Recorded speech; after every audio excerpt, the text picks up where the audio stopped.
Bon, est-ce que tu as déjà fait un pot-au-feu avec ton meilleur ami ou celui que tu considères comme ton frère? Ouais, non, je m'exprime pas bien. J'ai pas dit cuisiner un pot-au-feu. J'ai dit faire un pot-au-feu de ton meilleur ami. Et bah, eux l'ont fait. Tu veux que je te raconte l'histoire? Allez, qui c'est qui veut une petite histoire?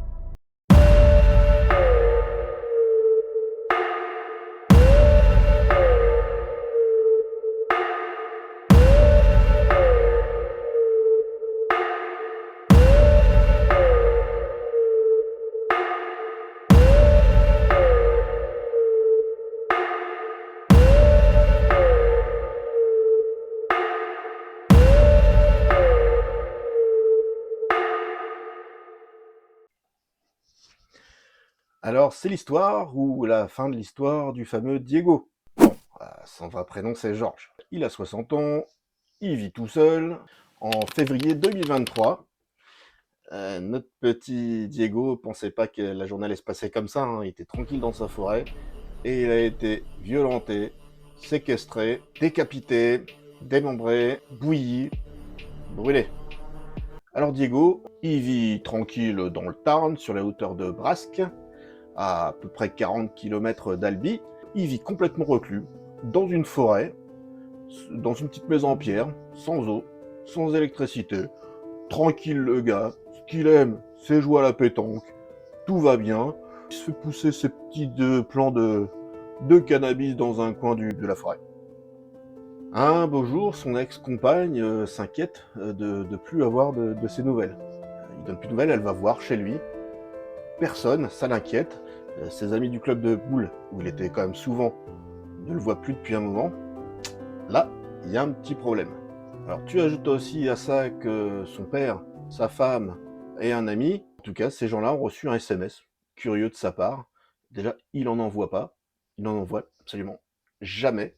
Et bah, ça semble pas être écrit par lui. C'est pas du tout sa façon de dire ou de dire les choses. En tout cas, il signale dans le SMS qu'il est parti en week-end avec une femme en Bretagne. Mhm. C'est pas crédible. L'ex-compagne alerte la police. Il se pointe chez Diego, Georges, tu te rappelles?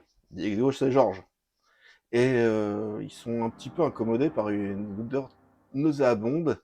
Et dans le jardin, une grosse trace noire qui montre qu'un feu a été allumé. Dès cet instant-là, ils savent qu'il s'est passé quelque chose. Il y a un truc qui va pas. Voilà, l'enquête est ouverte et très très vite, des soupçons se portent sur le druide. Oui, oui, parce que c'est aussi l'histoire d'un druide. Notre druide, il s'appelle Philipp Schneider. Il a 56 ans et il est marié, enfin, il a une compagne, c'est Nathalie Kaboubassi, qui a elle 43 ans. Ils se sont installés en 2019 dans ce petit coin du Tarn. Et lui, au départ, il a un projet un peu farfelu.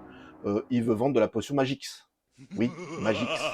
Enfin, son idée à lui, c'est de cultiver des petites plantes dans son jardin, des petites plantes aphrodisiaques, de faire des petites décoctions, de faire des petits mélanges et de les vendre au sex shop. Ça marche pas. Du coup, nouvelle idée. Il se lance dans la pizza. Alors, on vend des trucs, on passe à la pizza. C'est un peu bizarre. Alors, ce qui attire les enquêteurs directement sur Philippe et Nathalie, c'est qu'ils ont été aperçus plusieurs fois au volant de la voiture de Diego. Et ils se trouvaient avec un monsieur régulièrement qui s'appelait Lou Benarkia. Non, Benrakia. Du mal avec les noms, moi. Et lui, c'est un petit jeune de 24 ans. Ils fouillent un petit peu tout, forcément, parce que ça les intrigue, et dans le container à ordures de la résidence, ils vont trouver des documents fiscaux appartenant à Diego, des documents bancaires appartenant à Diego, des documents médicaux appartenant à Diego. Ça fait beaucoup. Qu'est-ce que ça fait là? Ils découvrent également que la dernière fois que le téléphone de Diego, tu sais, Georges, borne, et bah, au même moment, le téléphone de Philippe va borner à 60 mètres de là. C'est pas bon. La dernière fois que ça borne comme ça, c'est le 1er février 2023. Alors le bonhomme, il se démonte pas, hein, devant les enquêteurs, il explique que Diego lui a juste demandé de nourrir ses animaux pendant son absence, hein, et l'aurait utilisé, pendant ce temps-là, à utiliser son véhicule. Ça me va. Mais quand il est placé en garde à vue, bah, il va pas mettre longtemps à craquer. Il reconnaît qu'il l'a tué. En fait, après, d'après lui, c'est une petite dispute au sujet de ses mœurs sexuelles qui va mal tourner. Il l'aurait tué par accident. Il le pousse, le gars tombe, il se cogne la tête contre le mur, fin de l'histoire, il est mort.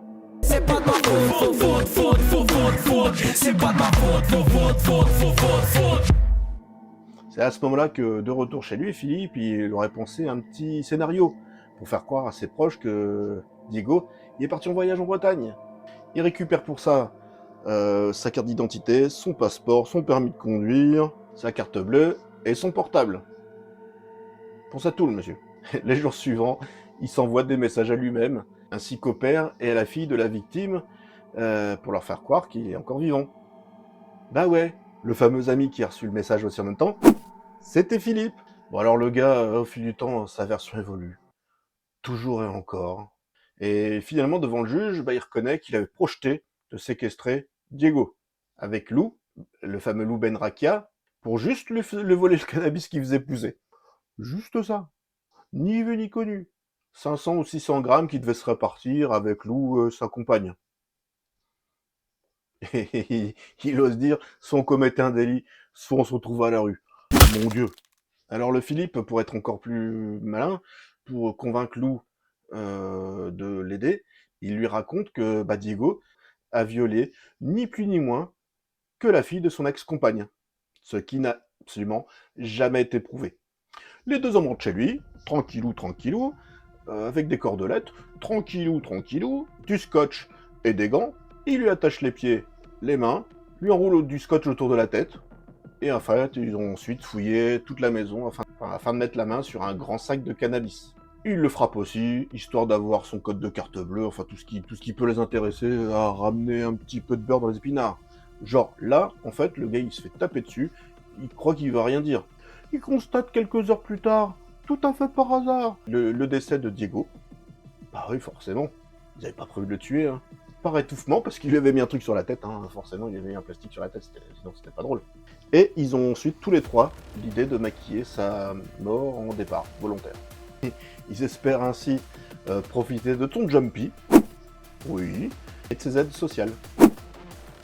Philippe sort le corps de son frère, parce que oui, il le considérait comme son frère, de la maison, et le colle dans un grand sac.